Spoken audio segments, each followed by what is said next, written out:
got so much fucking design on right now. Bring it down, bring it down, make it come out. I got 3 old thoughts, I'm a dog, bitches on my line, and you know. Assalamualaikum warahmatullahi wabarakatuh. Kembali lagi bersama saya Rubiatun. Hari ini saya akan menjelaskan tentang permintaan, penawaran, dan harga keseimbangan pasar. Nah, sebelum ke materi, saya ingin menyampaikan tujuan dari kita mempelajari hal tersebut, yaitu setelah mengikuti pembelajaran, peserta didik mampu mengkaji interaksi permintaan dan penawaran dari golongan pembeli dan penjual dalam menentukan harga serta kuantitas keseimbangan pasar. Materi pertama yaitu permintaan. Permintaan adalah jumlah barang dan jasa tertentu yang diminta atau dibeli pada berbagai kemungkinan tingkat harga dan dalam waktu tertentu. Permintaan terjadi apabila pembeli memiliki keinginan untuk membeli barang dan jasa yang disertai oleh kemampuan untuk membayarnya. Adapun faktor-faktor yang mempengaruhi permintaan. Yang pertama ada harga barang itu sendiri.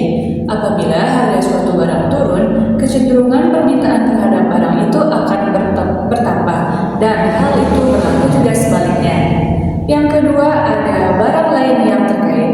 Barang lain yang terkait adalah barang substitusi dan barang komplementer. Yang ketiga ada tingkat pendapatan. Tingkat pendapatan konsumen akan menunjukkan daya beli konsumen. Semakin tinggi tingkat pendapatan, maka semakin meningkat permintaan terhadap suatu barang tersebut. Yang keempat ada selera masyarakat. Selera atau kebiasaan juga akan mempengaruhi permintaan suatu barang. Jika selera masyarakat terhadap suatu barang meningkat, permintaan terhadap barang pun akan meningkat.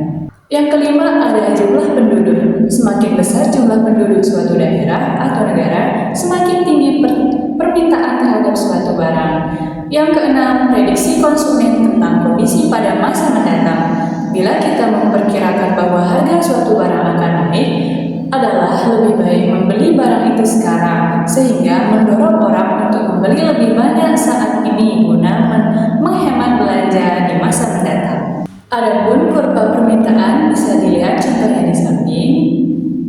Nah, kurva ini sangat berkaitan erat dengan hukum permintaan. Hukum permintaan adalah hukum yang menjelaskan tentang adanya hubungan yang bersifat negatif antara tingkat harga dengan jumlah barang yang diminta. Apabila harga naik, maka jumlah barang yang diminta berkurang. Apabila harga turun, maka jumlah barang yang diminta bertambah. Beginilah bunyi hukum permintaan. Semakin turun tingkat harga, maka semakin banyak jumlah barang yang tersedia diminta. Dan sebaliknya, semakin naik tingkat harga, semakin sedikit jumlah barang yang tersedia diminta. Materi yang kedua yaitu penawaran. Penawaran adalah keseluruhan jumlah barang yang tersedia ditawarkan pada berbagai tingkat harga tertentu dan dalam waktu tertentu. Penawaran dan produksi mempunyai hubungan yang sangat erat. Hal-hal yang mendorong dan menghambat kegiatan produksi berpengaruh terhadap jumlah penawaran.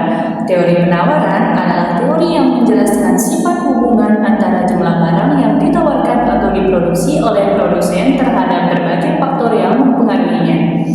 Adapun faktor-faktor yang mempengaruhi penawaran, yang pertama ada harga barang. Harga barang menjadi faktor utama besar kecilnya penawaran. Semakin tinggi harga barang, maka semakin tinggi pula penawaran yang dilakukan oleh produsen. Yang kedua ada jumlah penjual atau produsen. Jika jumlah produsen suatu barang tertentu banyak, maka jumlah penawaran terhadap barang tersebut juga akan tetap tinggi. Yang ketiga ada bencana alam. Jika terjadi bencana alam pada suatu daerah penghasil suatu produk, maka bisa dipastikan bahwa jumlah produksi barang tersebut akan menurun dan mempengaruhi tingkat harga penawarannya. Yang keempat ada barang pengganti. Apabila harga suatu barang meningkat, maka penawaran terhadap barang pengganti akan mengalami peningkatan karena penjual akan menawarkan barang pengganti sebagai alternatif barang utama yang mengalami kenaikan. Yang kelima ada biaya produksi. Biaya produksi berkaitan dengan biaya yang digunakan dalam proses produksi, seperti biaya untuk membeli bahan baku, biaya untuk gaji karyawan, biaya untuk bahan-bahan penolong, dan sebagainya. Yang keenam ada kemajuan teknologi. Kemajuan teknologi sangat berpengaruh terhadap besar kecilnya barang yang ditawarkan. Adanya teknologi yang lebih modern akan memudahkan produsen dalam menghasilkan barang dan jasa.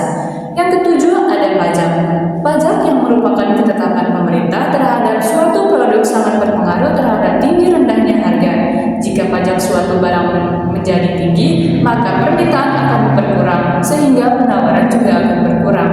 Yang kedelapan ada perkiraan harga di masa depan. Perkiraan harga di masa depan sangat mempengaruhi besar kecilnya jumlah penawaran. Jika perusahaan memperkirakan harga barang dan jasa naik, sedangkan penghasilan masyarakat tetap, maka perusahaan akan menurunkan jumlah barang dan jasa yang ditawarkan. Yang kesembilan adalah kebijakan pemerintah dan situasi politik. Kebijakan pemerintah juga mempengaruhi komoditas pasar. Selain kebijakan pemerintah, situasi politik dalam suatu negara juga mempengaruhi penawaran. Nah, adapun kurva penawaran bisa dilihat contohnya di sini. Kurva penawaran juga sangat berkaitan erat dengan hukum penawaran. Adapun bunyi hukum penawaran yaitu ketika harga barang naik, maka jumlah barang yang ditawarkan akan meningkat. Begitupun sebaliknya. Materi selanjutnya yaitu pengertian dan proses terciptanya harga keseimbangan pasar. Pengertian harga keseimbangan. Dalam ilmu ekonomi, harga keseimbangan berarti harga yang terbentuk pada titik perpotongan antara kurva permintaan dan kurva penawaran. Secara sederhana, harga keseimbangan adalah harga kesepakatan antara penjual dan pembeli. Adapun proses dan faktor terbentuknya harga keseimbangan. Harga keseimbangan terjadi karena adanya interaksi antara penjual yang melakukan penawaran dan pembeli yang melakukan permintaan. Adapun faktor yang mempengaruhinya, yang pertama ada permintaan terhadap barang atau jasa bertambah, tetapi jumlah barang atau jasa terbatas. Yang kedua, tinggi rendahnya biaya produksi. Yang ketiga, pandangan akan masa depan dari produsen dan konsumen. Yang keempat, produsen mengetahui selera konsumen. Yang kelima, penawaran terhadap barang atau jasa bertambah, tetapi daya beli konsumen tetap ataupun berkurang. Adapun peran dan fungsi harga keseimbangan dalam perekonomian. Yang pertama, menunjukkan bagaimana perubahan kebutuhan masyarakat. Yang kedua, memberi stimulasi pada pengusaha untuk bermotivasi akan perubahan permintaan. Yang ketiga, membantu penjual menentukan penawaran. Yang keempat, membantu produsen menentukan jenis barang yang akan diproduksi. Yang kelima, menentukan pembagian hasil produksi di antara konsumen. Yang keenam, menentukan teknologi yang tepat untuk proses produksi. Materi selanjutnya yaitu golongan penjual dan pembeli. Adapun golongan penjual dibagi menjadi tiga, yaitu pertama, penjual marginal, yaitu penjual yang dia harga produksinya sama dengan harga pasar. Yang kedua, ada penjual submarginal, yaitu penjual yang biaya produksinya berada di atas harga pasar. Yang ketiga, ada penjual supermarginal, yaitu penjual yang biaya produksinya di bawah harga pasar. Nah, adapun golongan pembeli yang dibagi menjadi tiga juga. Yang pertama ada pembeli marginal, yaitu pembeli yang harga subjektifnya sama dengan harga pasar. Yang kedua ada pembeli submarginal, yaitu pembeli yang harga subjektifnya di bawah harga pasar. Yang ketiga ada pembeli supermarginal, yaitu pembeli yang harga subjektifnya berada di atas harga pasar. Materi terakhir yaitu perubahan harga keseimbangan. Harga dalam ekonomi mikro berperan sebagai mekanisme sinyal bagi konsumen dan produsen.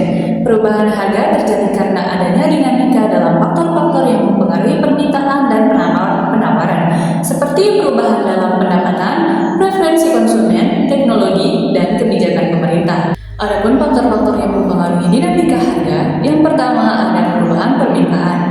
Peningkatan permintaan akan menyebabkan harga naik dan kuantitas keseimbangan bertambah. Penurunan permintaan akan menyebabkan harga turun dan kuantitas keseimbangan berkurang. Yang kedua ada perubahan penawaran. Jika penawaran meningkat, harga cenderung turun sementara kuantitas meningkat. Jika penawaran menurun, harga akan naik dan kuantitas yang tersedia berkurang. Yang ketiga ada kebijakan pemerintah. Di sini ada harga minimum. Intervensi pemerintah dengan menetapkan harga minimum di atas harga keseimbangan, seperti pada harga dasar pertanian. Lalu ada harga maksimum. Pembatasan harga maksimum untuk melindungi konsumen, misalnya pada harga bahan bakar atau sewa rumah. Yang keempat ada faktor eksternal. Di sini ada perubahan harga input produksi, misalnya kenaikan harga bahan baku. Terus ada krisis ekonomi atau bencana alam yang dapat mengganggu suplai barang atau jasa. Dan terakhir ada globalisasi yang membuka peluang ekspor dan impor mempengaruhi harga domestik. Nah, itu tadi materi tentang permintaan, penawaran, dan harga keseimbangan pasar. Semoga materi yang saya sampaikan tadi bisa menambah wawasan kita semua. Cukup sekian dari saya. Terima kasih sudah menonton. Wassalamualaikum warahmatullahi wabarakatuh.